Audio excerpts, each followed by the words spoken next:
Good morning, afternoon, evening, whatever time you're checking in. This is Tara Lee Lab, and we have an amazing show for you guys today.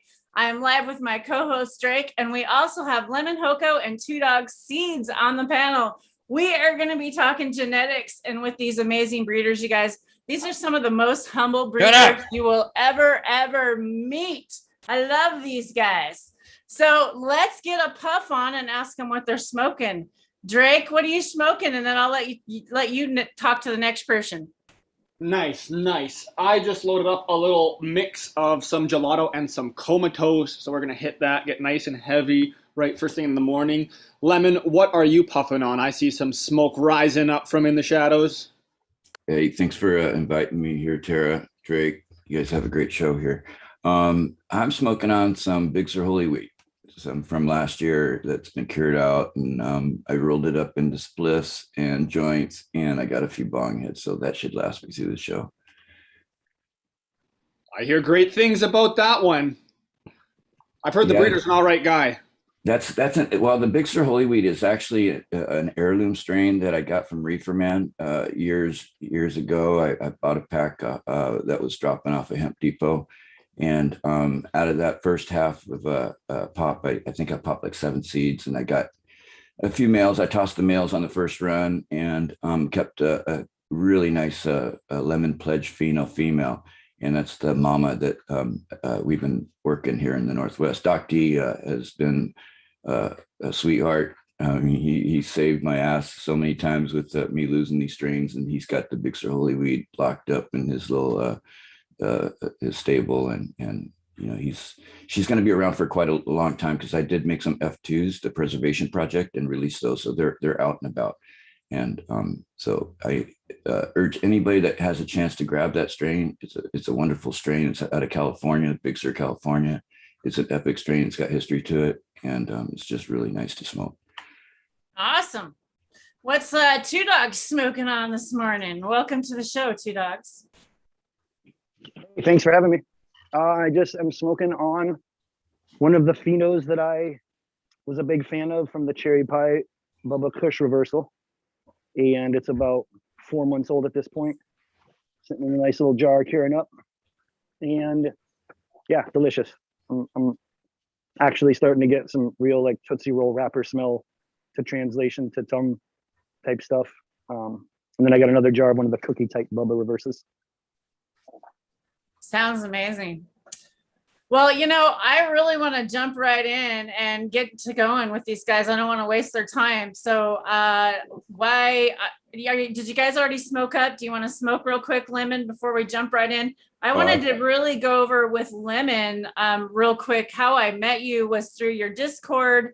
Talk about your Discord and what it is to be a seed tester, and then we can get into the conversation with you and Twodogs. Yeah, I'll try to make this quick, but it's kind of complicated. I started my Discord channel a couple of years ago, mainly because I was getting banned off of Instagram, and I wanted a way of connecting with people that I connected with in the cannabis industry. And over the last couple of years, it's grown to over 1,200 members.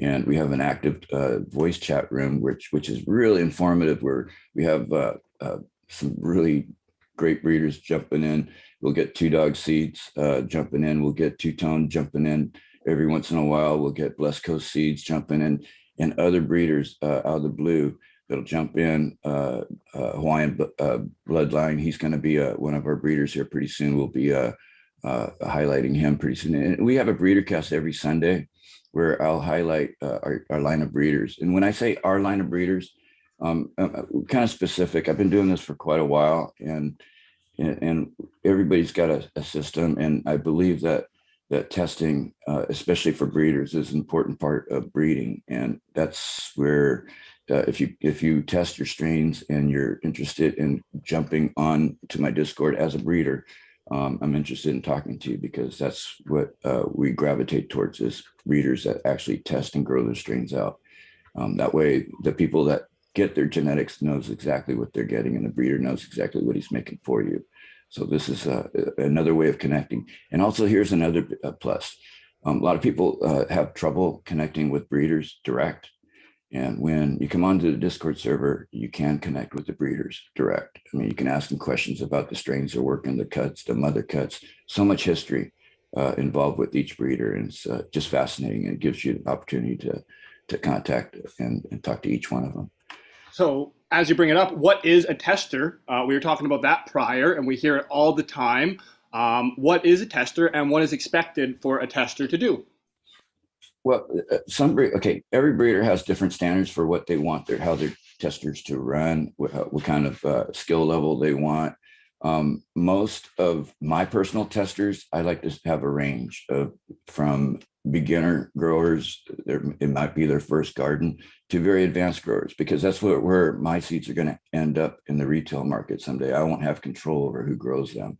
So I like to test them in all ranges. And a tester is basically somebody that grows out a strain that we're working before we release them to the public. And we ask for photo and text reports back on how the plant is doing, whether we're seeing any abnormal growth patterns, whether the plant is liking outdoor, indoor better, whether there's intersex problems. So these are all the aspects that we do cover in testing. It's real important that the testing, especially when we're releasing new seeds, they are tested, because the last thing we want to do as a breeder is to fill your room up with unstable genetics. So then the first thing you're going to need to do if you're a tester is you're going to have to run the gear. That's requirement number one, and it's surprising how many people fail that one from what I hear. So you actually have to run the gear off the bat. And then I would imagine something along the lines of weekly updates in the least, with some photos and a little bit of a text excerpt as to how these plants are doing would be the ideal testing scenario for yourselves. And then also what are you in a tent? Are you inside? Are you outside? Are you in a bedroom? Or kind of the basic parameters of what the room is would kind of be what you're looking for. Yes, exactly. And the weekly photos is nice. It's not required until late flower in my testing. But yeah, there are people that come through just to grab free seeds. They don't last long on our server. We're very, very good about getting rid of the people that just come in for the freebies. But we do have a good amount of serious testers on our server. And I don't know, as a breeder, testers are very, very important to the whole program. To me, it's the backbone of your program. And if you don't have a good team of testers, you're not going to have good results in your testing phase.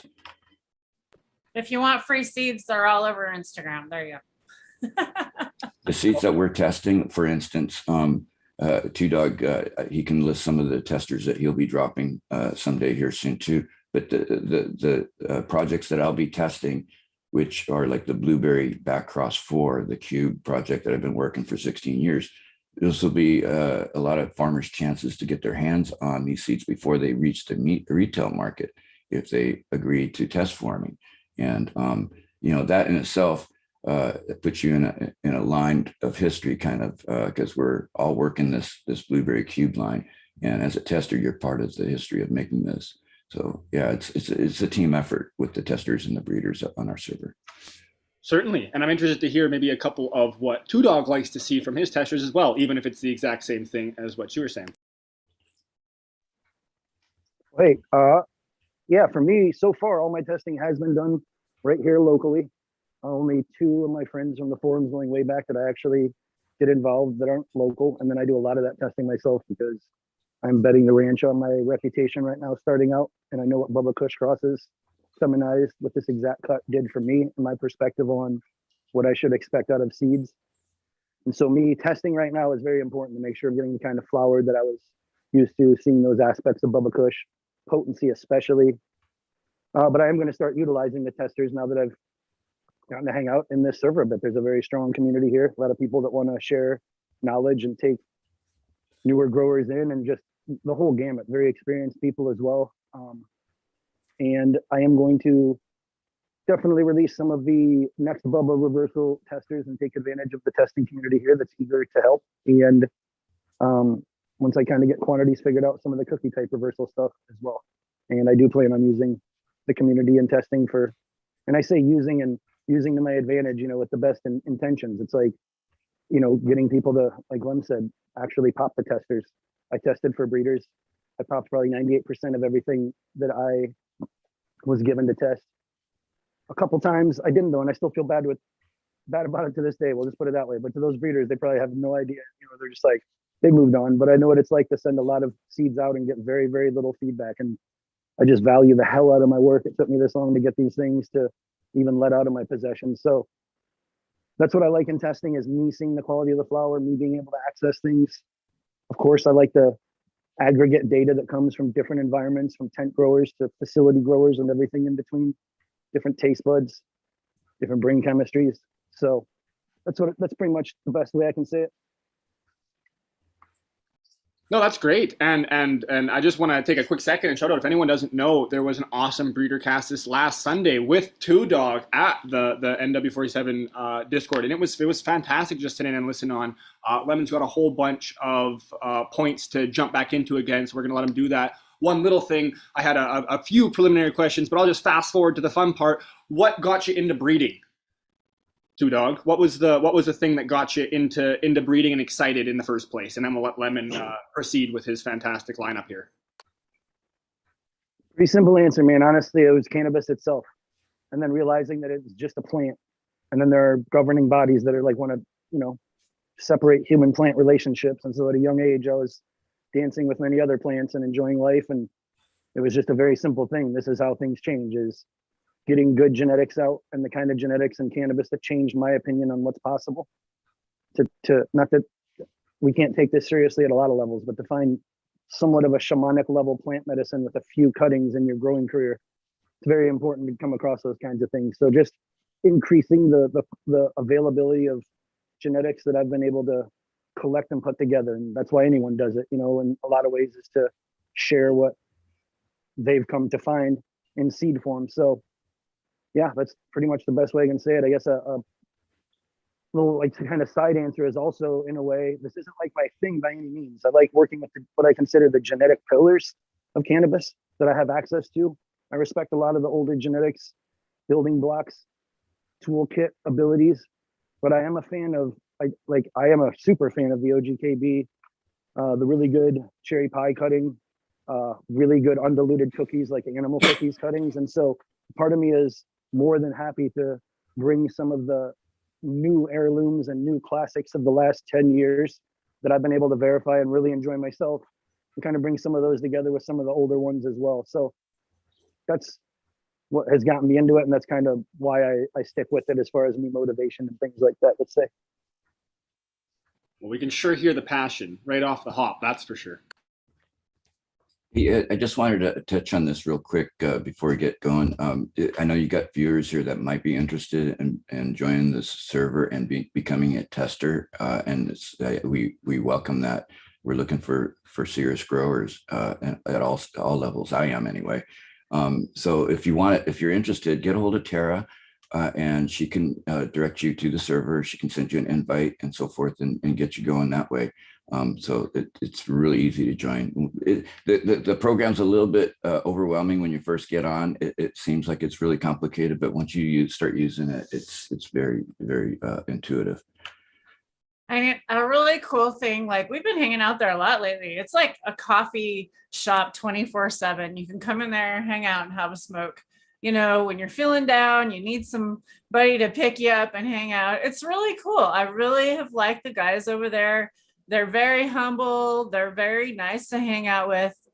You're building an amazing community over there, and I really appreciate you supporting us as well, Lemon and Twodogs. Thanks for being here today. Hopefully we can make this a more regular thing and have some of the awesome breeders that from our Discord channel come on your show also. I know we started it a little while ago, and I think Kaya was part of it, and I don't want to, I want to throw his name up there, because anytime we talk about Northwest 47, I want to give a shout out to my brother Kaya, Exotic Genetics, Thunder Fudge, the backbone of Northwest 47. And how we started way back in the day, and I'll also include Doc D, some of the Northwest breeders that we have up here, some of the great Northwest breeders that we have up here, and just with that said, I just wanted to give them a shout out, and if they ever see the show, I know they will. Awesome, thanks, Lemon. So, did we want to just jump in with your questions? It looks like Twodog's ready to puff on that bong. Let's take another hit. I'm going to take another dab, and then we'll have a few more questions. I want to the conversation that you got, like a lot of you weren't there on that Discord server to listen to the Breeders Cast that you had. That was like a really amazing cast. I'm so lucky to have found you guys and listened to that Breeders Cast that you have. What is really cool about Lemon is he's an old school breeder willing to share all his tricks of the trade with all these young guys. He's willing to take you under his wing. He's bringing all these people in there together. And I can't say enough about how awesome you guys are over there. I really can't. Oh, we feel the same way about your community over here, Tara. You know, I know I'm silently lurking all the time on your channel and telling people to give the thumbs up. And hey, you guys that are watching, don't forget to hit the thumbs up, guys. That helps the channel.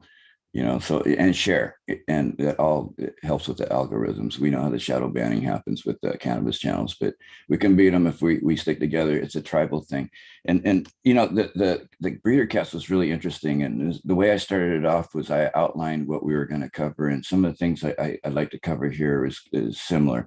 I want to get into what feminized seeds are, the terminology of S1s and so forth.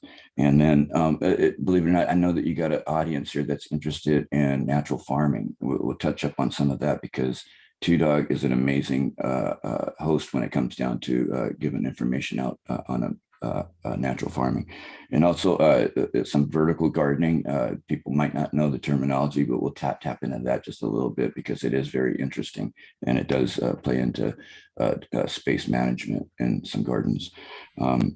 And that's kind of the outline. And then, of course, I'm really interested, and we'll go over some of the projects that Twodog is working on. I've known Twodog for, we go way back in the THC farmer days when we were all on the forums and just starting our seed businesses and so forth. And you know, it's good to know old time people like him that have been around. It proves that your credibility is there. And I like to surround myself with good, solid people. And I think we're doing a pretty good job so far on our Discord channel. So with that said, Twodog, welcome. And I just want to say again, we chat every day, but it seems like every day that I chat with you, I learn something new because you're just full of great information. Some of this stuff is basic, but I know there's a lot of listeners here that don't understand the terminology that we're talking about. Can you kind of describe what feminized seeds is compared to photo seeds or regular seeds? What's the difference between the two for the people that don't know? Well, thanks for the kind words. I really appreciate it. Hanging out with you is also good chatting. Good to go back over some, I don't want to say old, but you know, some cannabis history. It's nice to be able to have peer review in this industry, to say the least. As far as feminized seeds go, pretty simple idea. You're just literally not using males. And I don't know if a guy from the forums named Hybe, who's a really awesome and seriously historical person involved in this whole feminization thing. He has developed an amazing product and made it available to the cannabis community over the years called Hypertech.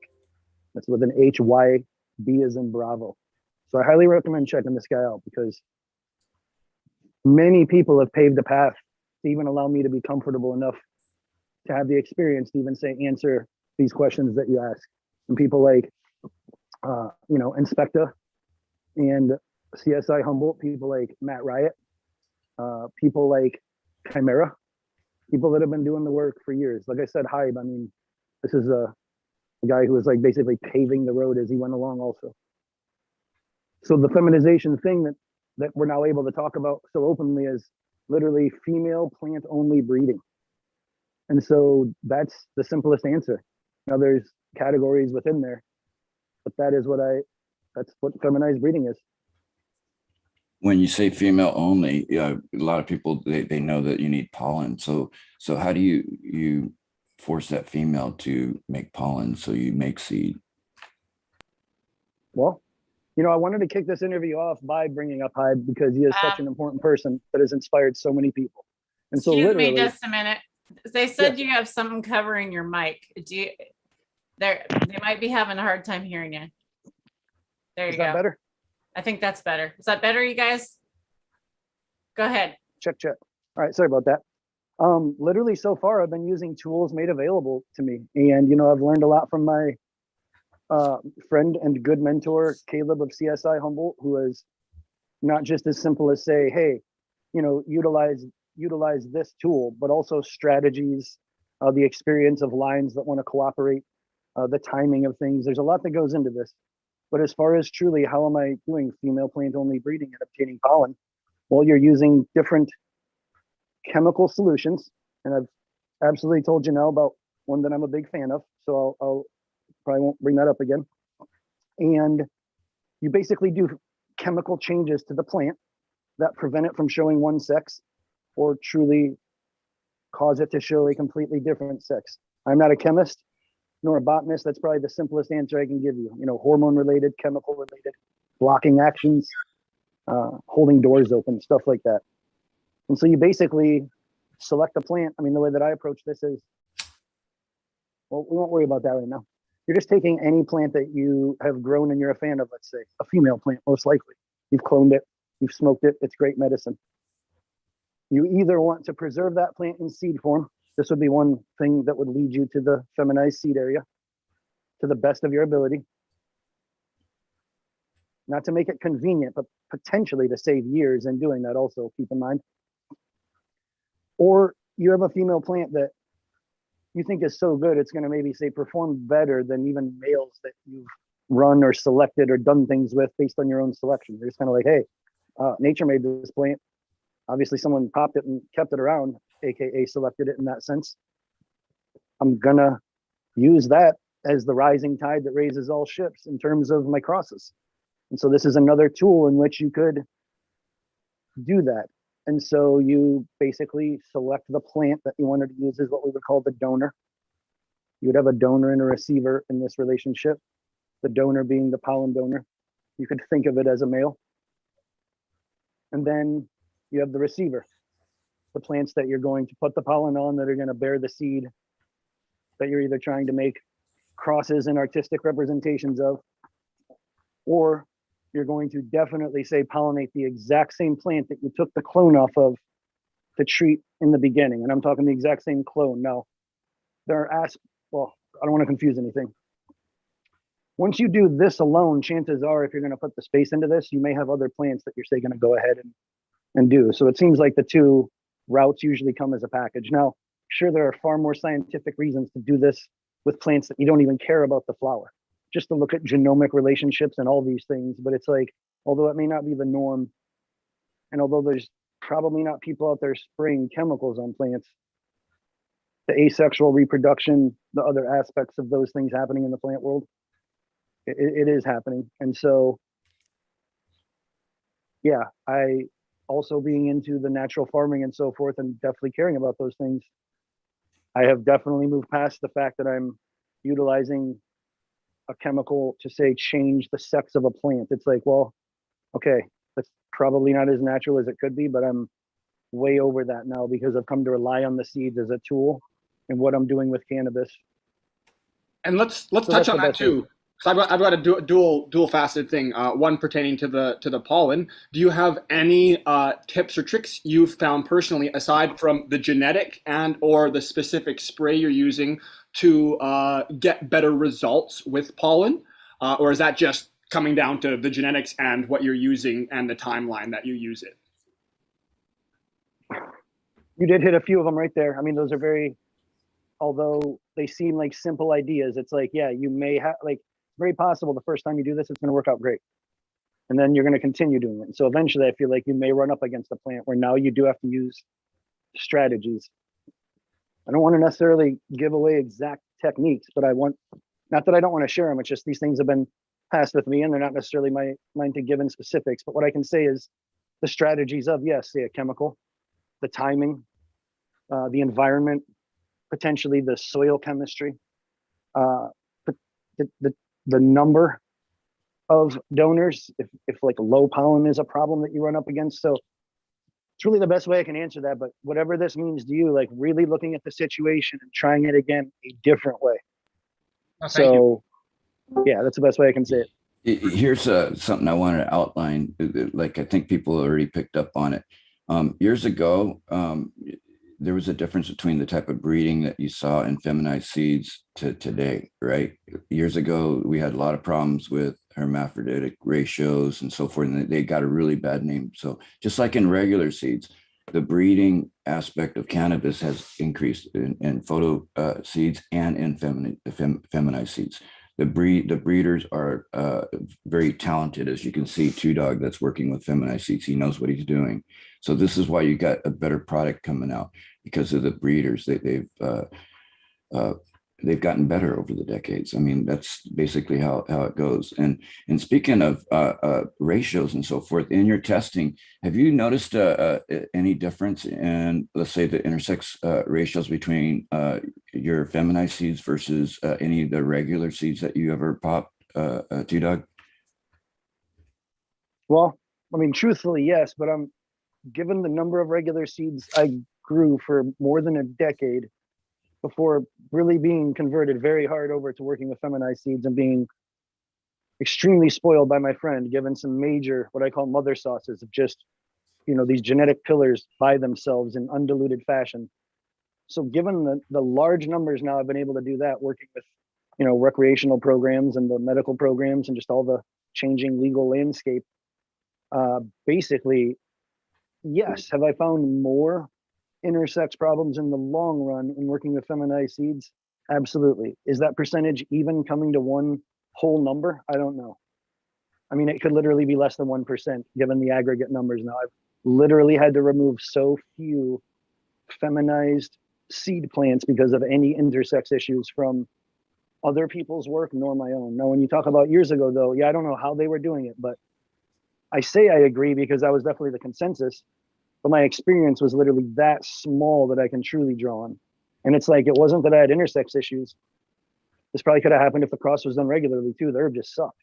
It was a blueberry headband that I got somehow from Attitude Seed Bank. I'll just leave it there. But it was like, that's what really turned me off to it. I was like, holy shit. At the same time, I popped some of Bodie's Goji OG, I believe, and some of Hazeman's double white Fugu 13. And got these other plants where I was like, damn, dude, there's a keeper out of each of these for sure. It's like, I'm not even worried about that plant. So the techniques they used to do, I don't really know. Maybe the genetics they had access to, the kind of people that were willing enough to take those chances. Maybe some of these plants that have lasted 30 years, it's not just that they're good. Maybe they're super stable, and maybe enough people have had accidental seeds or on purpose of, say, something like Chem 91 that's coming up on its, if it didn't just pass its literally 30th birthday, let's say, it's like, well, maybe there is something to the genetic makeup of an heirloom, and that working with some of these more verified cuts that have such long history offer less problems, as opposed to when we move into reversing. It's not just about them being newer, but far more crosses made because there are far more people still drawing off the same smaller toolkits that were made because there were less breeders. And then other people are working those, and people are accessing one genetic in the middle of like a 6-way polyhybrid, let's say. So I'm just going to leave all that there, but not seeing major problems at all. Let's tap into the genetics part here a little bit. I just wanted to ask you the difference between regular breeding and making feminized seeds. What's the genetic difference? What's the benefit of doing feminized seeds in your thought process? Good question. I'm going to really quickly tell you what are not the benefits first, though, because I think some people assume that, like, man, I don't mean me. I mean, I see this happen, and I've thought this before too, before I got more experience with this. It's like, oh, Joe Schmo just reversed the cut of the week onto everything. It's like, he just did that easily. He's obviously doing that for a money grab. Nothing's been tested. They must be hermaphroditic, so forth and so on. Well, maybe, like very, very possibly maybe. But this isn't done because it's easy. Like I said before, these strategies and things that you have to do. I mean, I'm sure we'll just touch on more of the negatives. The reason to do it is because what I call is just, you're like trimming the fat. There's less. Bubba Kush is just the only really best example I can give, because that's what I was so experienced with through crosses, through smoking flower of it from different cuts. from accessing, say, supposed Bubba Kush cuts at times, but no. Then researching it, realizing the similarities seen in the faces of crosses I'd run, knowing its medicinal ability. And then all of a sudden, due to like getting russet mites like more than 10 years ago, or yeah, russet mites, having to wipe out a huge seed run of a bunch of great genetics, having to knock everything back to only trying to save the silver tip, the silver haze, and the snow, and the Goji OG pheno that I had selected years before that tasted like calamine lotion. Well, at that same time, then a really awesome human being by the name Inspector was launching his CSI on THC Pharma, definitely making sure the homies knew on there. And so I got in on testing those and bet the ranch on it to refill a large flower structure from medicinal production. And all of a sudden, the quality of these Bubba Kush hybrids were like, oh, dude, it was like whatever I expected to come out of like selecting a male out of these Bubba Kush crosses. No, this thing just straight put all the aspects of the best parts of the plants that I'd seen, basically in some aspects to everything, unless in a great way. I think maybe one was dominated by sour diesel in the sour Bubba Kush crosses, but that's why, man, just the quality of flower. Not these hermaphroditic nightmares, not all these problems, great smoke, less space being wasted. And these are afterthoughts. This isn't being done because I don't want to pull a male. So that's why, man, I can probably find a bunch of other reasons, but those are the top ones. When you make your Bubba Kush S1s, your feminized seeds, your Bubba Kush to itself, what kind of variation are you seeing? A lot of variation in the offspring through structure or potency and taste? Well, to be totally honest, I am extremely inexperienced with Bubba Kush S1s, but I'm about to be. The receivers that I had ready in the first Bubba Kush reversal, because like I said, this isn't just automatically that easy. So you've timed everything to go a certain way. And for whatever reason, I applied the chemical in either too much concentration or not enough, but I straight scorched or phytotoxicity. I mean, I know how to read. We'll put it that way. I'm still drawing a blank on what happened, but I definitely did things differently from there on. And I mean, I straight scorched this plant. So all of a sudden I was like, well, I don't have a receiver, so it's like no Bubba Kush S1s. Now I'm familiar with and talking with Caleb at length, and there was the bomb threat Bubba. And I've gotten to talk to him specifically about several more Bubba Kush S1s he's gone through. I don't want to put numbers on it, but you can look at his history with reversing that plant.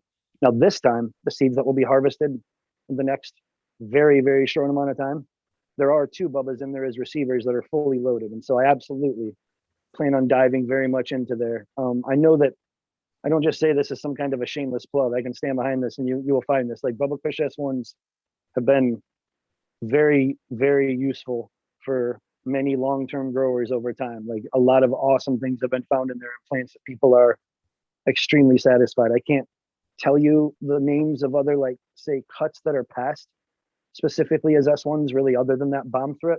But yeah. I think there's one cut that was passed around the Northwest called the Peyote Purple. It was an S1 Bubba Kush that was pretty popular in the Tacoma area. But something I wanted to ask you was the pollination ratio versus making regular seeds. My experience has been when I was making feminized seeds, I just dipped into it for a short time, about over a decade ago. And my experience was, man, it was hard to get the timing right, to get the pollen to drop enough pollen to where you can make enough seeds I mean, the seed count was very low. I don't know if was I just doing it wrong, or is that your experience too? No, man, that's totally my experience. It's like you look at male plants, they're like, they're hanging on these, it's like they're out. Like basically when you do this, I mean, go look at a feminized breeder showing off their males. It's like, these aren't pollen clusters hanging off of, little stems off I'm sorry, my biology is not on point right now, but it's like, yeah, when you see male seed clusters, they're hanging out. They have all this space to drop everywhere and catch the air. You're like, depending on the genetic, and I guess, there's things, like I said, strategies. Okay. So maybe you want to try to do things to affect the bud density in a different direction than you normally would on purpose. Because yeah, you're not having all that separation. This flower material, just, I don't know the specifics. I just know all of a sudden they're pollen sacs, but they're not all spaced out at all. You have to go through several different strategies just to get pollen that's dry at the right time, even in your possession, to then be able to say, go even use at the right time in the right amount. Is it even viable? So no, man, most of the time, far less of a broadcast frequency. And if you look in nature, right, like this is something that you guys touched on prior, but hermaphroditic traits are the norm in nature, right? Like plants want to live. That's what they do, and that's why we see this a lot. And that's again one of the reasons why I would attribute in the past this real bad taste in our mouths for femmes, because a lot of times it was just stress the plant until it produces some seeds, and now we've got seeds, and as long as it doesn't get stressed too bad in the future, hopefully it won't herm out, and then people run them, and then it does herm out, and you have all sorts of issues, as opposed to, as you mentioned, using a compound to make a female plant do that. Well, yes, you kind of mentioned it's not necessarily natural, but it's also not something that doesn't happen in nature. So then we're kind of doing the flip side of two coins. We want to, breed these plants so they don't show these traits normally, but then you want to be able to utilize this compound to get them to express it, so then you can get very vigorous, strong, healthy plants. So it's not like you're making something that doesn't happen in nature. We're just breeding for a specific purpose and then utilizing something else to be able to get really strong, prolific genetics.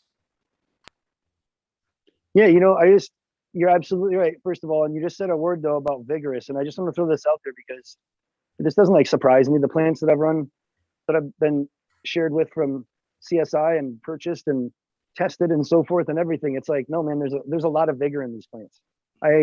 It's like people, I guess I'm getting a lot of first time people that I'm some of the first feminized seeds that they're getting. And to be honest, even before I'm getting flower shots, I'm getting messages about vigor, and people are just surprised that these plants are, say, growing more vigorously. I guess I'll just leave that there, but it's you're not seeing any sort of stunting on all these automatic issues from feminization either. So yeah, I've often wondered, I don't know enough about I'm not a chemist. I haven't gone in to find out where some of these chemicals that we've now captured on purpose for this, if are they off-gassing in nature? Are they, it seems probable, or how would we necessarily know that? Then again, I don't want to undermine science.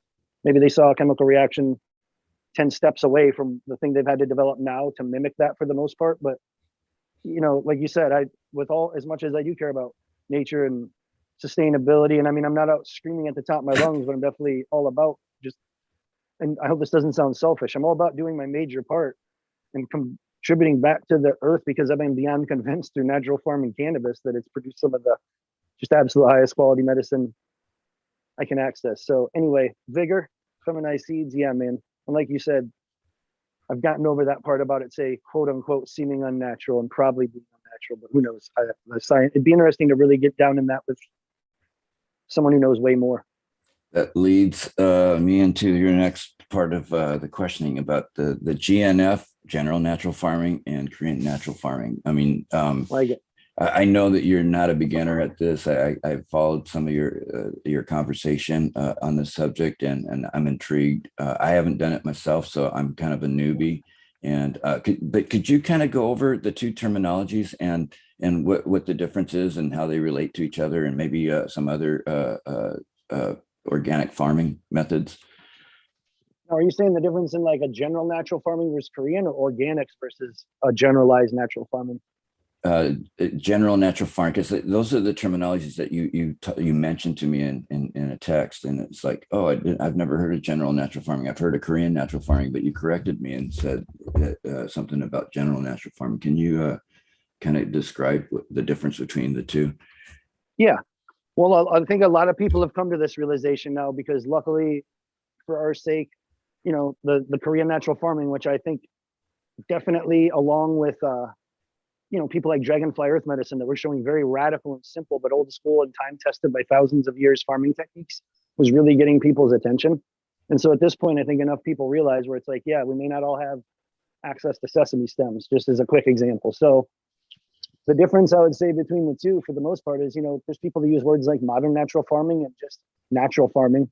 I only brought that up just even within our conversation, just for the sense of that's kind of the idea, is making it a point that there is no prefix necessary, because there are so many types of natural farming from different, it's not ironic actually, but you see them in a lot of island communities and Pacific Island variations on the system, and a lot of Eastern nations that have access to this and access to the ocean and have just combined at a fairly useful level, like the most amazing logical system I feel like I've ever stumbled into outside of just, physics, let's say, that happen around us that we take for granted, or just our own involuntary body movements that are just happening. It's like stumbling into this natural farming and it made me think so many things I was taking for granted, having no connection to, not even thinking about in any aspect of how it's happening. And so, yeah, the idea of the general versus the Korean, though, is that truly a family, I think, and probably a village, to be more, if I had to assume, around a gentleman who goes by the name of Dr. Cho, basically documented what was probably techniques passed down and so forth into a system that we would refer to as Korean natural farming. And so to just double back to what I was saying at first, that's kind of I feel like the thing that kind of took over and got this idea out to the masses, for sure. And so it's based around a lot of advanced composting, but I say advanced with a very light heart there, because it's actually not, but we'll call it that, as opposed to just piling stuff up. Almost like programming composting, microbial harvesting, and then fermentation techniques. There's definitely an underlying logic and almost a nature spirit level aspect to it. And so that is the Korean natural farming system of which I speak. And I highly recommend it. Anyone access that manual and read it from cover to cover. It'll just blow your mind if you've ever even just, some of the stuff you have to put up with in just a regular grow book about cannabis. Okay, this thing will enthrall you. And then it may lead you into a rabbit hole of realizing how old farming at major advanced levels with zero access to marketplace has been going on. And I don't want to call it magic, and I don't necessarily want to call it alchemy, but it's beyond engaging. And so that is the Korean natural farming. And then when I brought up general natural farming, it's just more about, I'm in the Pacific Northwest.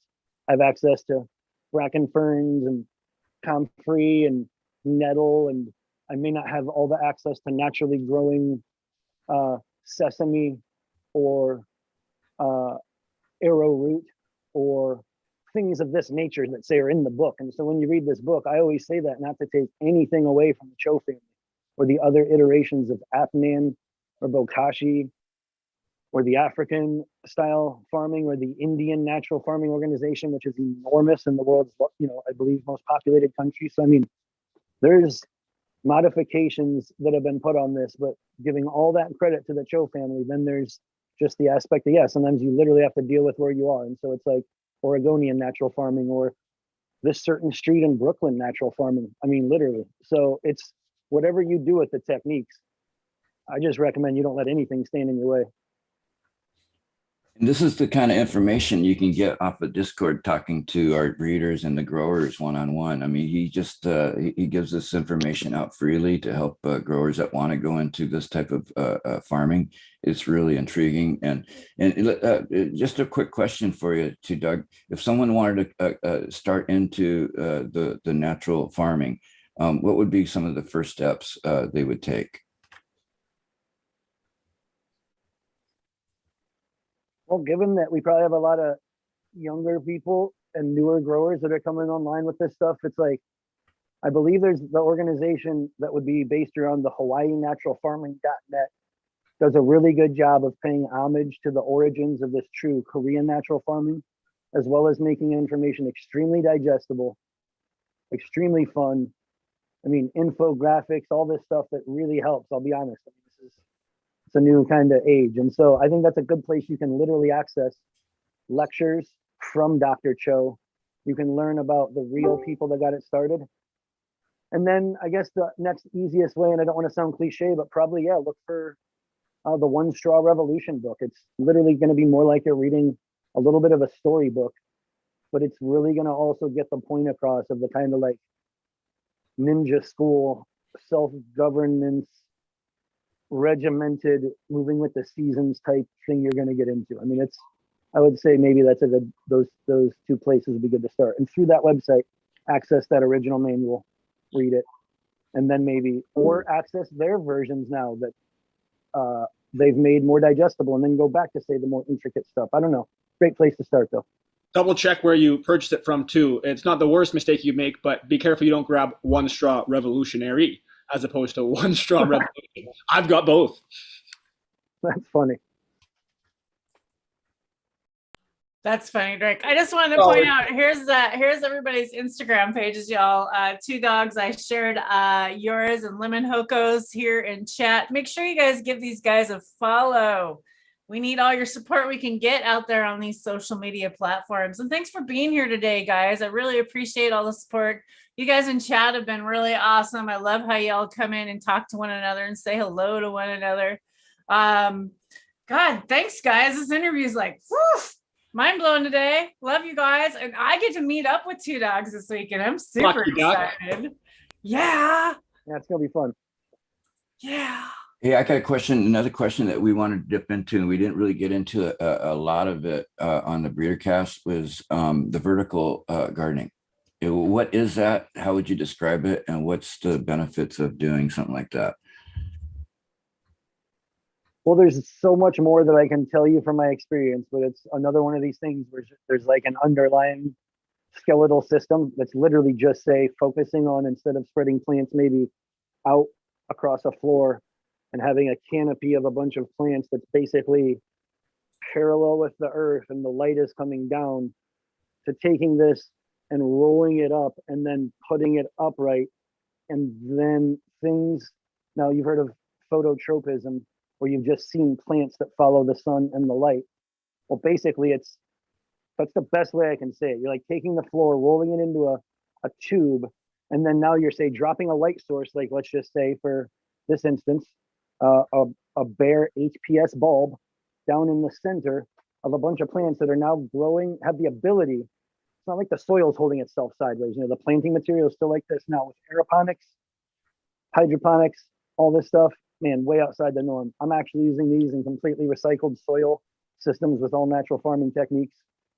And with that aspect, you're able to drop the light in there, and now you're getting all 360 degrees. I'm able to water right through soil. The plants come out at 45 to 22 degree angles.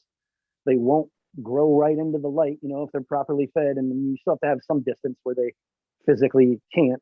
You have to get the timing down with some of these things. It can be a big shift. With that being said, also very quickly, it can also be as simple as in a grow room, taking one plant that maybe takes, like if you're growing GMO and you've been like, man, how am I going to run this thing to 13 weeks? Okay, well, get your GMOs, stick them in the corner, get some of those coax staples that are like those little white plastic things that have two nails and then a little white plastic bridge.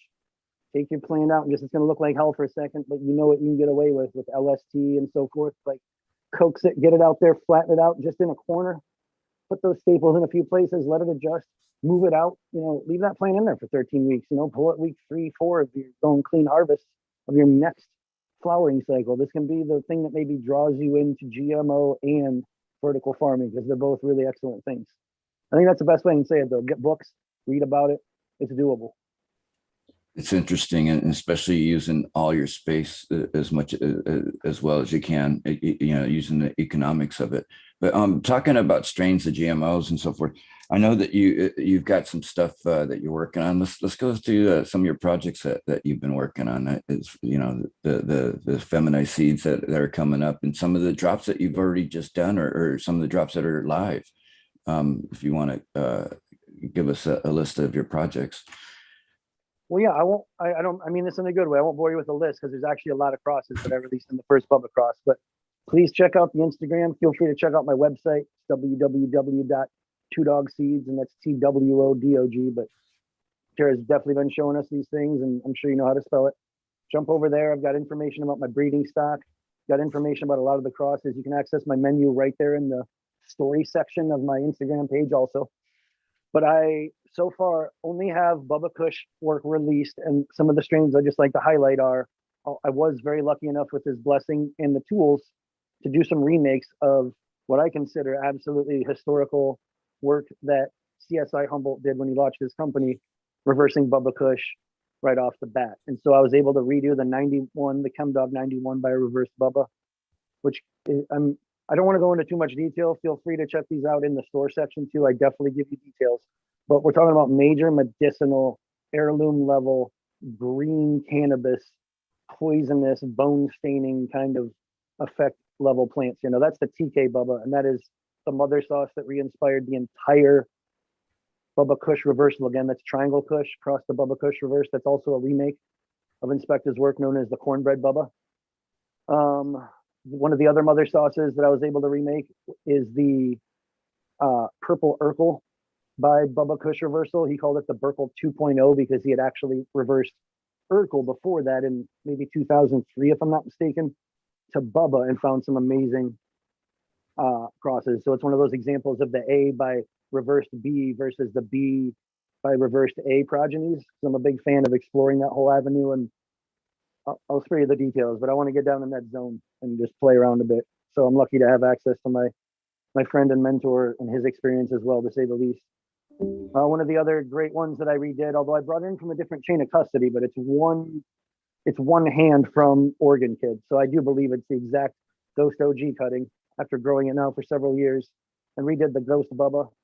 And then I was able to do something that for whatever reason Caleb didn't do the first time. That was a Chem Dog D by Bubba Kush, which is probably my favorite thing that was made out of that entire line. I mean, I don't want to just Afghani is a wide range of plants, but man, there are some lime green, unbelievably just dusty, foul, tasty, thick plants in that D Bubba. Oh, that black is well. This one I should just say this is a big deal for a lot of people. This is the Cherry Pie by Bubba Kush. And for whatever you think about Girl Scout cookies, I'll just say Cherry Pie is an amazingly dank plant. And yeah, this plant's been kicking out some very nice smokable plants. Now, all these pictures here have been grown by me in my own garden, these own flowers that you're seeing. So, I mean, I can verify there's no Photoshop, there's no contrasting here. This is Bubba Kush, you know, sharing the love. Now, obviously, there's a real purple of some sort, or some like acute point of one of the mother, like the genetic pillar purples, let's say, that's showing itself in Cherry Pie, whatever that means. And yeah, in this cross, it sure came out in a lot of delicious ways. But as far as current Bubba work, which I'm harvesting very, very soon, I've got a lot of fun stuff. I'm very excited about a few plants I couldn't get in the first one because of the timing. Probably the most excited one, that just from my own experience, the Bubba Kush S1 goes without saying, but next to that, the Animal Cookies by Bubba Kush, I couldn't be more stoked about.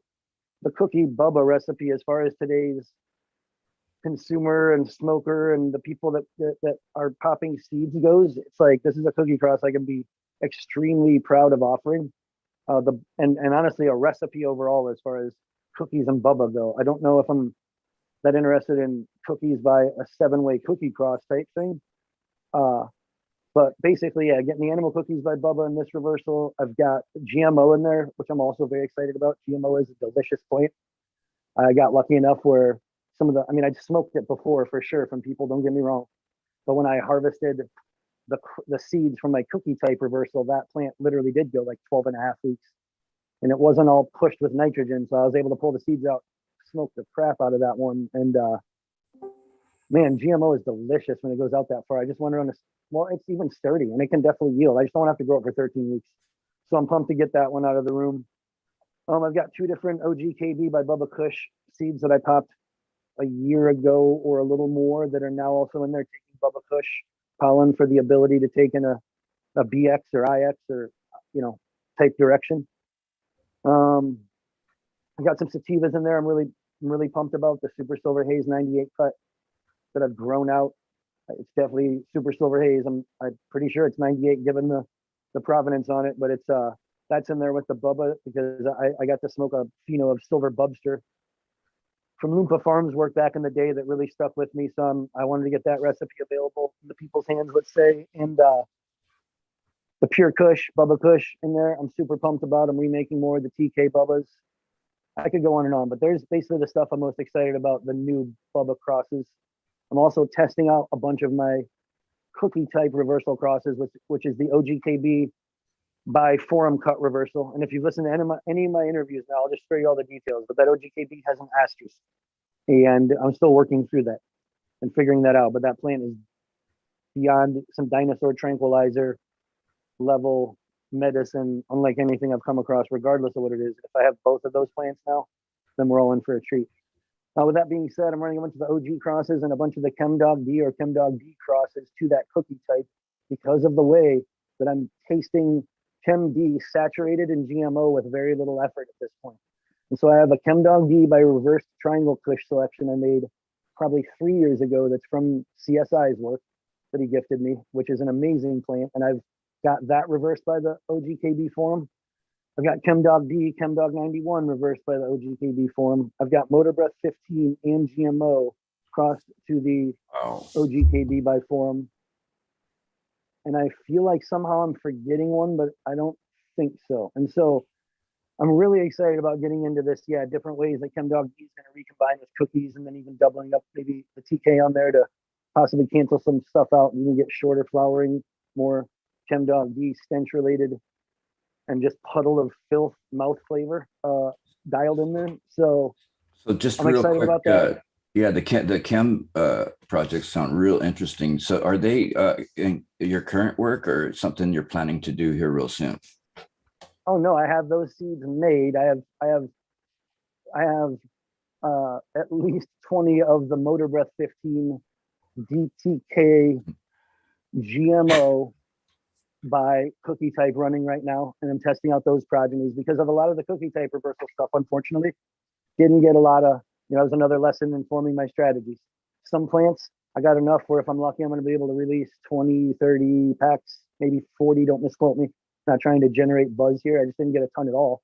And on some, I literally got like 20 and 30, and I plan on running through those. So the Rocky Dennis, the Super Silver Haze, the Haze cookie crosses, I think have a lot to offer, but I need to go through them myself. It's not something I just want to put out there right off the bat. So, and the last thing I just want to throw in, because I don't want to spoil it too much, but the next thing I'm doing, I'm literally just treating the plants most likely today now, are the animal cookie reversals. And I have 4 enormous donors of that Bay Exclusives animal cookies, which I believe is going to be the same as the sear cut, but I'm bringing that in to find out also. And yeah, I can't be more excited about making S1s of that and just getting that crossed against everything, because if you know about that cut, then you know, and yeah, we'll leave it at there. Epic work, man. Epic crosses that you, and man, this is, if you want to get a hold of them, those kind of crosses, you know where to go. I mean, Twodog seeds is where to get them. With that said, yes. Good.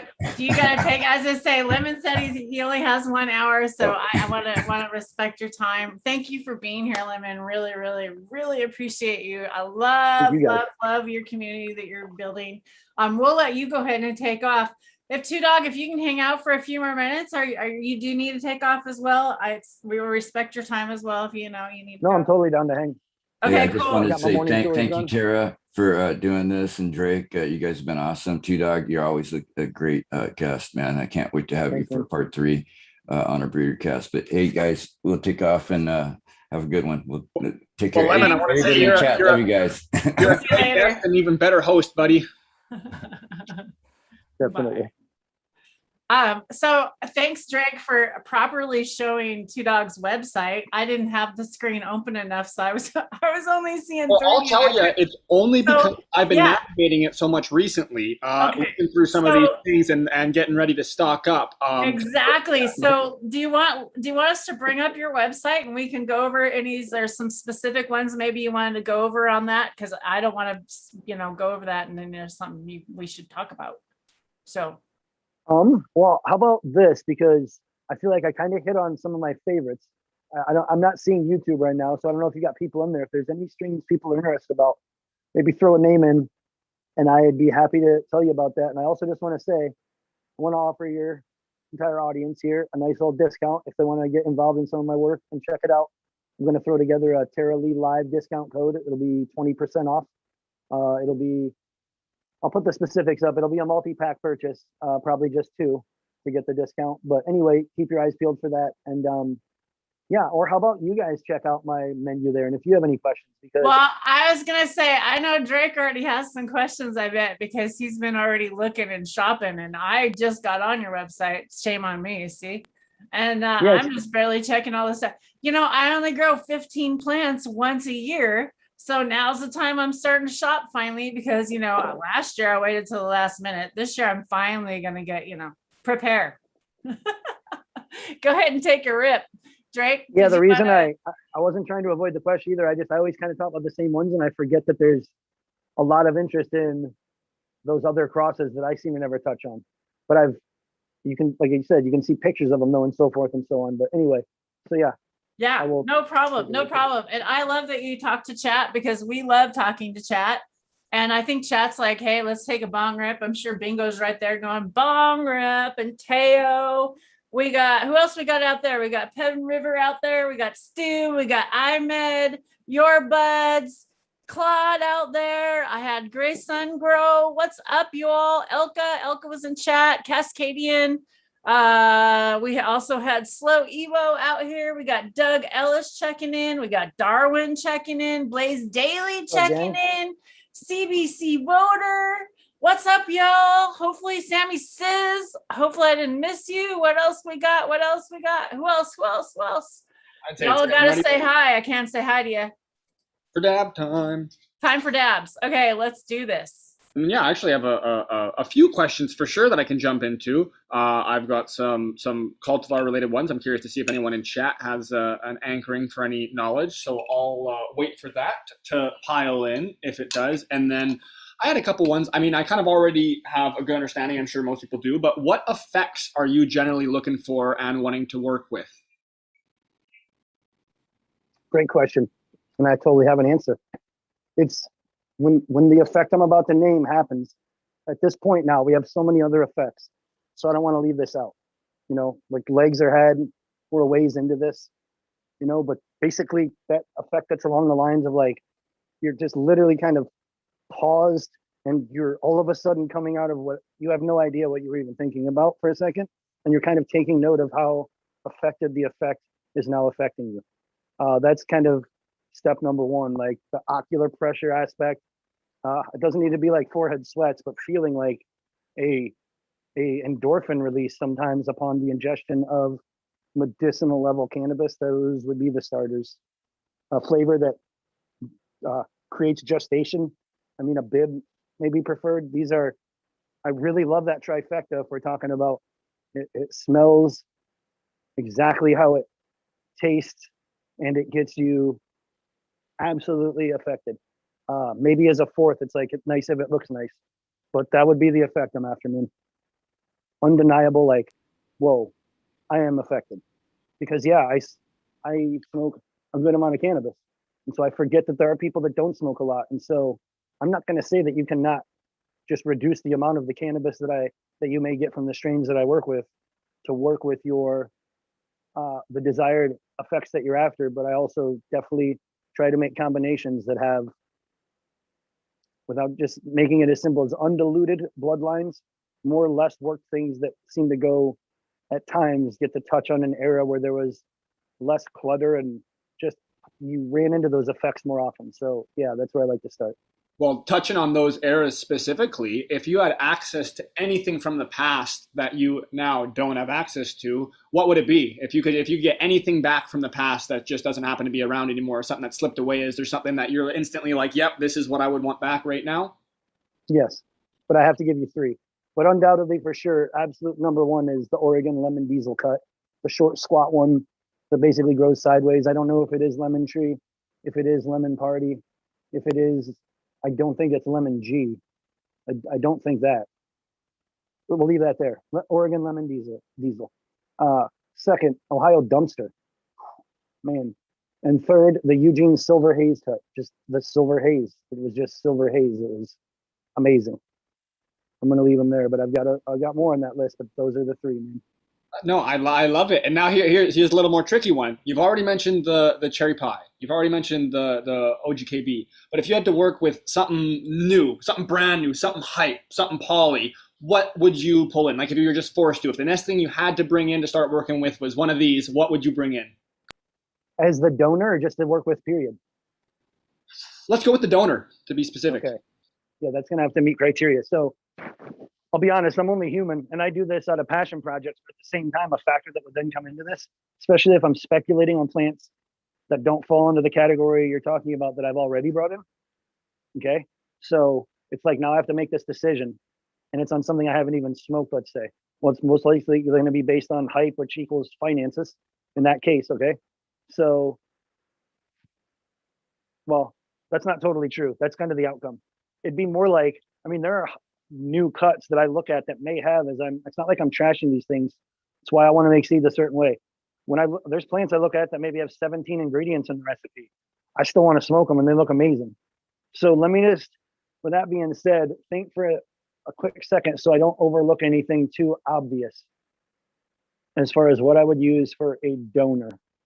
I'll dab for a quick second, so we're even, and hopefully everyone out there is getting a nice rip in. We really appreciate you tuning in so much, each and every one of you. Please like, share, subscribe, all the fun stuff, and make sure to go check out twodogseeds.com and Twodog Seeds on Instagram and other various social media networks aside from the NW47 Discord, which we've been preaching because we've been over there. Tara? Drake, take a breath and thank you. You've had amazing questions today, Drake. You're an amazing co-host. Thanks for being here today. As always, I appreciate your support. And yeah, dab time. Twodog, you're awesome. I really enjoyed that interview. I can't believe I get to meet up with you this weekend. I'm super excited. And all the natural farming things. I had no idea you were this Mr. Natural Farming guy. I had no idea. Yeah, I love it. I quit putting a huge focus on it on the Instagram, I guess, because it just seemed like all of a sudden there was like a war going on out there with everything. Now that's more like 3 or 4 years ago, but I just kind of stuck with it because I don't want. I'll go back to the question you asked me too in a second, but it's like I've been doing this for a while. I've been in Oregon for a while. I've been lucky enough to move into different spaces now. It's like, you think there haven't been suggestions from people to like bottle a comfrey extract and start an Instagram page or teach a class or some stuff like blah, blah, blah. So it's like, I've honestly really avoided, I do want people to know. That's why I'm glad these interviews are happening, because my seeds are made in a very healthy environment. I'm getting some super clean, amazing floral expressions to make my selections with. And I'll just leave it there. But yeah, I love natural farming. It's been beyond invigorating.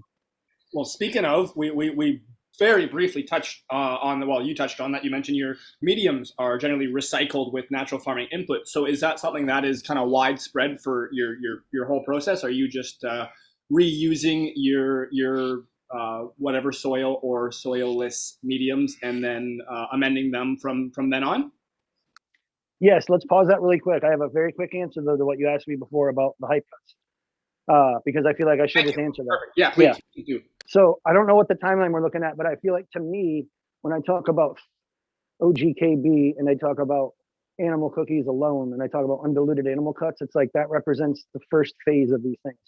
Well, now, and this is kind of even old news to people, but I'd say the gelato craze is definitely like a second phase of some of the cookie stuff. And that sure has generated a lot of hype. And it's like, I'm still sitting here trying to reverse engineer to find out, get a clue of what the Thin Mint cookie phenotype is and where it's going to originate from, because I know I smoked something one time that I can't deny I tasted like in the Andes mint and actual cookie dough flavors. And like OGKB, I taste amazing diesel. I can see some of the dough sparkle aspect, but I don't get it. So with that being the first generation, to me, it's Gelato 33, and I have already brought it in. And that is the plant that I want to S1 eventually, not necessarily to release, but to get in some large numbers and run out until we get complete non-gelato related flower selections and can try to find it's. I have said this before, so I don't want to sound anyone that's like paying, is paying me the awesome compliment of listening to all my interviews in a row, let's say, or something. But it's like, it's not that expecting to find the parents in S1s, but I believe that in S1ing Gelato 33 and making hybrids, I'm going to see enough faces of what Gelato 33 can show. And once I get that up against progeny receivers that I know like the back of my hand, well, what's left over is say what I'm interested in. And so I know that Sunset sure, we'll leave that there, is genetically speaking. And it's like, yeah, for whatever reason, I've come to the idea that once I get something I'm after on both sides of a cross, my experience without being a geneticist whatsoever sure seems like I'm finding more aspects of what I'm after recombining once it's finally on both sides, but still with undiluted genetic material that I have a good idea of what it is to be able to recognize that. So that's that answer. As far as recycling the mediums. Oh, go ahead, please. I just didn't want to trip you up, and I kind of deserve an award right now for even remembering that other question. But the soil recycling thing, yeah, man, I'm completely on board. I did come to the realization though that even though I'm still treating certain containers of smaller sizes that I'm able to alternate out with like a soil treatment solution of high amounts of indigenous microorganisms to be specific. I'm still was ending up with the path of least resistance and hydrophobic and you know, whatever all these terms are, basically not great absorptive material, because I was starting with like trailerfuls of a basically landscape quality soil that I was down to amend through, you know, biology and organic matter. And so with that being said, I am still a strong fan of recycling soil, but I've been moving different phases out over the last year now through the same like outdoor amendment creation company here in Eugene, but they've definitely got on board and been doing different things with creating soil for the cannabis industry. Now, don't have any illusions that like what soil's made indoors somewhere in small. I mean, you know, we won't get into all that, but it's like I've come to know and trust this place because I've used their products. Well, they finally made a mix that has way more drainage, and it's made a significant difference without using up too much of the soil though in my recycling it, because that's one of the reasons I got away from drainage. So long story short, yes, absolutely, very little amendments, having all the chop and drop, chopping up parts of the stems, pulling out the base of the stem and the rhizosphere to do that root ball ferment.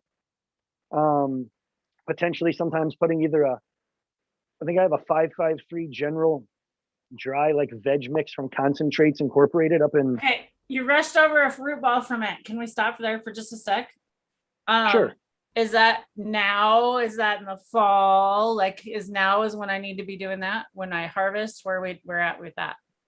Yeah, so a homie that has like years ago answered many questions for me, and there's many homies that answered many questions for me, but a guy that's still on the internet that goes under the name like the world's last hope, perhaps, or something along those lines. You'll know about him if you are into natural farming. This is one of his things where it's like it makes a lot of sense. I used to just cut the stem at the base and just plug it in the soil, so it's not like I'm not still getting the previous root ball to ferment. But I believe in the results of just watching the bioactivity when he shows pictures of the buckets where it's like just taking the rhizosphere out with like a hori knife and an inch of stem. And now I'll say this, the first one I did, I got way too much soil in, which I think counteracted the biology. So I'm now rinsing or dipping more like it to get most of the topsoil off of that actual root ball. But yeah, I'm talking like a softball. Well, depends on your container size. But yeah, truly just a little stem and the root ball just thrown in water. He may be putting some indigenous, you know, IMO, a little pinch of IMO2 or a little lab in there as a Kickstarter. So yeah, kind of that simple. And then the idea is now I don't just water this and everything. I'm literally only using this in, once seeds are established, I'll use it in very small amounts, like 1 milliliter per gallon. And then I'm using it when I transplant upwards of like 3 mils, because I imagine even though there's flowering hormones and other things that are going to be stored in that rhizosphere, it's not going to be able to process what's not necessarily useful. Now, I could be totally wrong because of the same way we're just forcing hormones into other things for a lot of reasons, including feminization. But I'll say that so far, I've stumbled into certain ferments where like there was definitely something going on biologically where like when I started using too much of, let's say, a chili, just a literally like chili pepper ferment in watering, like I would put like a mill in that as a part of my FPJ mix. Well, I start getting funky leaf mutations that had nothing to do with russet mites. Like it was full on Wurlitaxi and like weird cellular stuff where I was like, all right, I can't be doing that to plants. I don't know what's going on here. So I will say that using the root ball ferment now, I've never gotten anything like that, where I'm like, oh man, I'm expressing some weird hormone and it's messing with the plant. So, but yeah, I use that one in transplant. I use it after seeds have their first true set of leaves, or I'm backfilling the long stem because I planted low in the solo cup. So that's what that's about. And yeah, shout out to homie. So I like that you touched on that. And then to back that up, where you also just touched where you were using pepper and it started doing weird things. That's, you know, that kind of reminds me of like back where, you know, when I'm first learning Jadam, which is now I'm still learning. It's like no more than 20% of something, so that it kind of keeps everything in balance until you actually kind of understand what you're doing. So you actually know what to look for. Like maybe, is there something you would recommend in that? Because I am new at this and I have a lot of new people out there listening. Well, when it comes to Jadam, I'm going to be honest, not only are you guys miles ahead, but your boy Drake here is like really, I'd say, pushing the envelope of putting blinders on certain aspects in the greatest way possible and examining this stuff. So I don't even really know what to say in terms of what to look for. I will be totally honest. I basically use JDAM or JDAM in outdoor farming only. Now, the way that it comes into my indoor farming is I have, say, raised beds. I have kiddie pools. I have 25-gallon containers of things like nettle, comfrey, mugwort, sesames, licorice, so forth, so on. And I feed those jadam inputs to those outdoor plants. And then I ferment those outdoor plants for my NF and KNF specific inputs. So it's like, I really, it's like when I say I turned an aircraft carrier around to switch the med shop to get on to KNF. Well, the Jadam's a whole nother level. I mean, I literally proudly admit I have like no idea what's going on there, but it sure works. And I leave it in trash cans long enough, and I trust I don't want to say trust. It's not like I'm running to a Jerusalem artichoke concoction for my major, like rescue the ranch. But as far as the IPM, I'm a believer. I have the herb and solution books. My favorite part about Jadam was like, man, I got pumped about telling people about KNF. Probably sent that book to like 75 people I knew even in the industry when I first became aware of it. I don't know if 4 of them read it.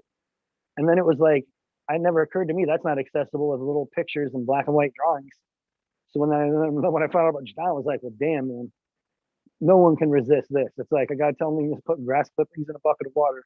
And I think this book will take it from there. So it was like, I don't practice a ton of Jadam, but like, if, the crap ever hits the fan, whatever that means, or like I ever, in a good way, retire on an island or go to an island half of the year with a sailboat, come back and do projects or something, like, yeah, I'll be utilizing specific recipes from Jadam on purpose. I've not ventured into the sulfur or the wetting agents, but the JMS and the JLFs, I'm a huge fan of.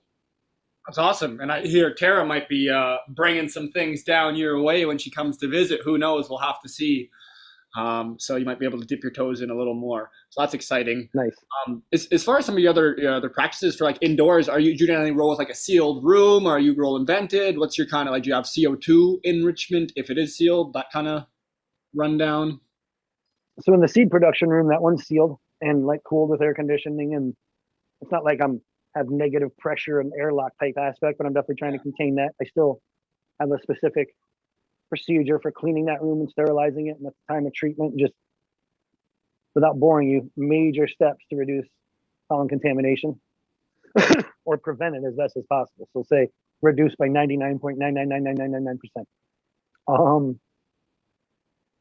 In most of my grows, no, I work with like, I guess what you consider active ventilation. Like I'll have either like a vented, like I'm a big fan of the corrugated, filter type things they use. So I'll just use those if I'm using OSB rooms, or it depends on what I'm doing. If I'm in a facility, then obviously I'm working in closed environments. If I'm working in connexes, which I have some projects going in, or like, spray foam insulated, closed, air conditioned and dehumidified, like shipping containers. Well then yes, that's also closed, but that's, like I said, for pollen type stuff. So aside from that, no, man, like one fan drawing in through a vented intake or a filtered intake. I'll usually put one on one side and one on the other. So when I change the one, I don't just have all that crap come into one side. And then I change those religiously with, seed making projects, obviously. And yeah, believe it or not, man, I've got some LEDs now, and I'm getting better LEDs. I've got double-ended bulbs, I've got triple XL hoods. I got all these stuff from over the years, but it's like what I've really gone back to is parabolic dishes with single bare end bulbs over like kiddie pools, preferably because of the circular shape, and treating those as a very like individual garden bed unit. And then the vertical gardening, which also say uses quote unquote bare bulbs, but they're technically actually air cooled. And then in one of my seed production projects, I am now venturing into using double-ended lights. And I don't think I'm going to be able to go back, to be honest. Now, I'm still going to experiment with LED in making one specific S1 project, probably in a tent. But yeah, the double-endeds have definitely seemed to increase. I did so many things to increase seed frequency, though. That's just the end result. It's like, okay, excellent. I'm going to work on all those things again. I wasn't trying to take a lot of time to isolate one, but I do think the double-ended bulbs were a huge factor. So that's the basic layout: large soil containers, wide soil containers. Even the vertical is based around rectangular 5-gallon, well, I guess 7-gallon containers. Yeah. I'm a big fan of the wider root bases. And then, yeah, dehumidifiers when necessary. Yeah. No, that's right. About That's over and above. Thank you so much for giving the rundown on those. I think one of the only other things that we kind of skipped over, and maybe we didn't even. I might be stumbling and doubling down. But did we go over some of the different ways you like to do stress tests, or some of the different stress tests that you think are important to go through with the gear when you're working a line? Yeah, I keep it, I suppose you could say fairly simple. The first aspect of, say, stress testing is I literally will use solo cups far too long. And so I try to get them root bound quick, because I've found that if you are going to see problems in veg, you know, I mean, to say the least, you don't want to see any sort of a non-female part showing up anywhere at any time in the process, but especially, yeah, when you can trick them into showing in veg, you know, you would have a problem. Now, I don't run into many of these problems. Now, when I did local testing on the first bubble reversal, you know, yeah, some other people that push some higher ppms, you know, had some noticeable effects. So it's like, even with the stress testing I do, sometimes I can't tell what I'm necessarily getting away with by not testing different chemical methods or having a hydroponic setup. And so this is kind of an important thing I just want to touch on. In the first aspect, that's why I want to start utilizing the testing network, because I realize I've stumbled into a community that's awesome and trustworthy, and we can do this now. So that's that. The other thing, with that being said, about the stress testing is, okay, I'm not over here talking about I epigenetically programmed these genetics to do so and so. But based on the quality of plants and medicine that I've gotten now through natural farming, there's no way in hell I'm not going to utilize those same farming techniques to have the absolute most healthiest peak vigor mothers and fathers and women to bear child with any other route, because of my experience seeing how healthy those plants are. So I'm not also going to start selecting with high ppm of nitrogen in the flowering plants to make my selections on. I mean, eventually we'll just see what happens in the future and the kinds of things I do, but that's the main reason I want to bring in testers is, yeah, people using salts and cocoa, and people growing with LEDs, with carbon dioxide, with dehumidification, absolutely perfect growth conditions, pushing plants to constant photosynthesis and uptake. And like, all right, yeah, I have no doubt some of my results will change, and I probably won't like everything that I see. At the same time, now I'm over, well, a lot of seeds have been out there and been broadcast, to say the least. There has been no line that has come into question as of yet. There's no alarming reports of anything, not even reported multiple events from the same strain yet, in the very, very small amounts in other people's gardens that I can't verify conditions where they say have run into a quote unquote herm. So it's like, that's the best answer I can give as far as, well, it was a side answer I wanted to address, because I imagine some people would be like, man, you need to be fertilizing the hell out of these to make sure they can't express that trait with the cellular material to have the nitrogen to build the blocks. Well, realize that I have now nitrogen completely available in high concentration tonics at my availability, including, just for one, without going into detail, fermented feather meal in a completely pure, undiluted form. So it's like, trust me, I'm putting building blocks in there. There should be no reason that these plants that have broken down and eventually coming out as true organic salts aren't able to push these plants in similar ways that salts are. Now, not with the equivalency of AMO inhibitors that are holding the door open and forcing a pathway in of some sort, but truly making everything available so as hungry as the plant can possibly be, it's going to eat it. So aside from the root bound aspect, you know, like I said, I'm not focusing on super air conditioned rooms. I'm not heat stressing plants on purpose by any means. I grow really tasty flower that I smoke the hell out of. So it's like, I have proper environment, but it's like, I let them sway. You know, I'll get 15, 20 degree temperatures between day and night sometimes. It's not like I'm kicking a heater on necessarily. I play with VPD at times. So these would be the best examples, you know, rerunning plants outside. As far as across, it's like I'm often running them indoors in very decent numbers. As far as a plant I'm selecting and moving forward with, well, ideally it's getting run out 2 to 3 times indoors and once outdoors before I'm, like, say, bedding the ranch that I can start to breed, or say specifically even reverse that. So the cookie type would be a good example. Well, thank you so much. You've been just dropping knowledge left, right, and center. So I'll make drop one more, and then I'll leave it to Tara if she has any final questions, or if she just wants to close, because we really respect your time and appreciate you coming in so much, Twodog. And again, everyone that's tuning in to chat, it's a little late now, but live chat over Talk Chat, like, share, subscribe, all the fun stuff. Oh my goodness! Hopefully, I don't just completely trail off and lose it here. I'm gonna need the power you have within you to remember that last question to get myself going. And again, I've got it. I used it. I summoned it. It's you. Nice. Luck. So you've already brought up the Jadam book. You've brought up the KNF manual. If anyone was listening closely, you've brought up the One Straw Revolution. And we obviously have the Terribly Live show you're on now, and the NW47 Discord, in which you prior did a breeder cast, and we've brought up. Usually we just want to try and find out, one place for someone to get some information. We've dialed a bunch. But I'll put you on the spot for one more, because I think you got it in you. If you had to bring up one other book or one other podcast or one other stream where someone could get some great information, what would that be, opposed to the ones that were prior mentioned? What would you say about cannabis specifically, or anything as far as information goes? No, it doesn't have to be cannabis specific by any means. Okay, I think that one of the greatest books that can get people the most excited about plants, I was able to access this book at a very young age. It's a book in the Golden Guide series, believe it or not, if you remember these from kindergarten.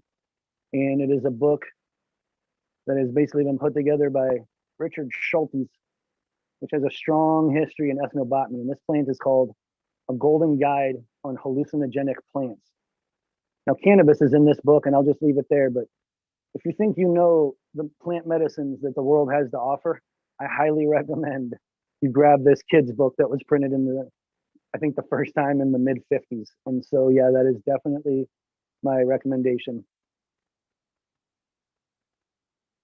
Awesome. I knew you had one in you, so I really appreciate that. Now I'll leave it to Tara. If you have any other follow-up questions, or if you just want to start winding things down for us here. I got to load up a rip, that's for sure. I haven't shut up. Drake, yeah, go ahead. Take your questions were amazing, Drake. You just took control today. I appreciate it. You're awesome co-hosts. Twodogs, yeah, we've kept you way longer than we normally go. We normally try and keep our show about an hour, but man, when the knowledge is coming, we go longer, so it's okay. I really respect everybody's time. Wow, 20% off, you guys, right now. If you get seeds, he's offered it for all you listeners out there for us. It's so fucking awesome. Sorry, I dropped the F-bomb today. Sorry. If there's any kids in the room, sorry. I'm sure they've heard worse. No. So Twodogs, anything that like maybe you want to close up on, like maybe something someone hasn't asked you that you thought maybe someone might know, maybe something, or something maybe something we don't know about yet, someone maybe hasn't asked. So I'll let you finish with that, and then tell everybody how they find you. Excellent. Well, yeah, I do have, I guess you could say, a suggestion for anyone that wants to get into breeding or is just a super fan of cannabis. It's like there's a lot of, Leafly is not any sort of a government sanctioned institution that has decided what is and is not in cannabis, is I guess the best way I can say this. So I'm sorry if I lose any endorsements there, but it's like researching forums, literally using Google hacks to find out how to do very detailed searches, looking for strains that you smoked when you were younger, tracing back the history, the lineages, the recipes, not just stopping at the first generation, looking at grandparents. I mean this in the best way possible. I was absolutely a part of this. Okay. Without knowing our history, we're condemned to repeat it. Well, that's true in a lot of general ways. But if you think about it in plants, I mean, it's like super possible. So if you got all these people out thinking they're reinventing the wheel, but don't even know where the history starts or where the baseline or bar is to begin with, you can use your imagination and take it from there. So I highly recommend, just thinking outside the box to access that information. The last couple of things, I just started to say it, but it's like, looking at the chronology of certain people that had custodies of plants that were maybe posting in different forums at different times, or when acquisitions were made in public, or people talked about sharing a plant, where you start to see the same plant that looks the same after several pictures, and you start to form a trail on something. I mean, it's just like there are ways for just a person to start to know things about cannabis with just the internet. And then what you do is you start to meet other people that truly have put in the time and you're having a transitive discussion that's up here, you know, you're not constantly, you know, going back to these like baseline things. And if everyone's there at this point, you start to really be able to compare some real aligning word of mouth stories. And it's like before microscopes and science, it's like, well, where do we think a lot of our culture and things came from? It's from word of mouth. And so actual humans verifying things. And so I just put that out there. It's like, you're not cut off from any special information. I mean, a lot of these forums are still available. I don't know how editable things are and so forth and so on. If people are just straight up changing things and if it's not noticeable, but it's like, yeah, don't be afraid to like research cannabis strains and know these things if you're super into it, because you might not only find an easier way to recombine the genetics you're looking for or a quote unquote recipe to find a plant you smoked one day, but it's just going to help a lot as we move forward through thousands more strains. As far as reaching me,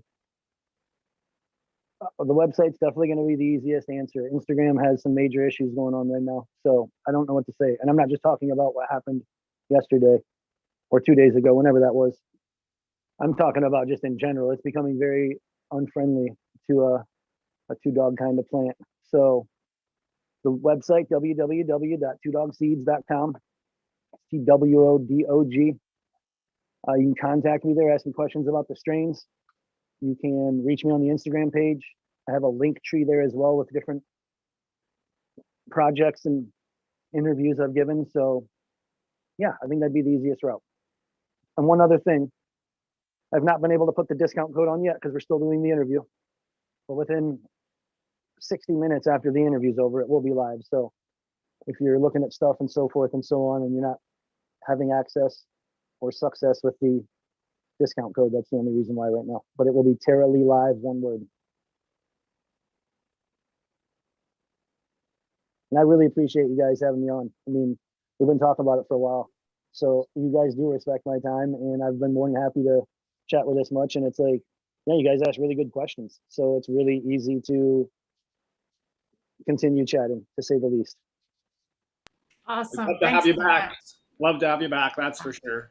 And many of the others, and lots of people out there. We love to. You don't have to be, you know, nearly as educated and laid out as Twodog here, as though we don't really appreciate it. But just anyone, come show your grow, come hang out, come chat. We love tossing the link out on a little bit less formal shows and just letting the community build and get together and show off their pets that are annoying and all the fun stuff. So we appreciate everyone's time. Thank you all so much for tuning in. And yeah, Twodog, I mean, we'd love to have you back on any form of an ongoing thing, even if it was once every 6 months, because the information you've got it's just endless. Like anyone Definitely. And we didn't even touch on like the genetics. Like I did want to touch on a couple of genetics, but we've kept you so long. So we'll get you back on a second show.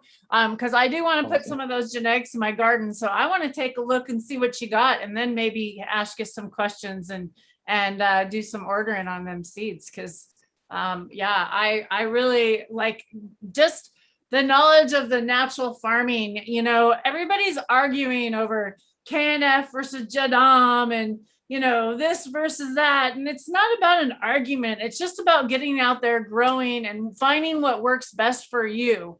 Just because it works good for somebody else doesn't mean it's going to work good for you. You got to go find your way.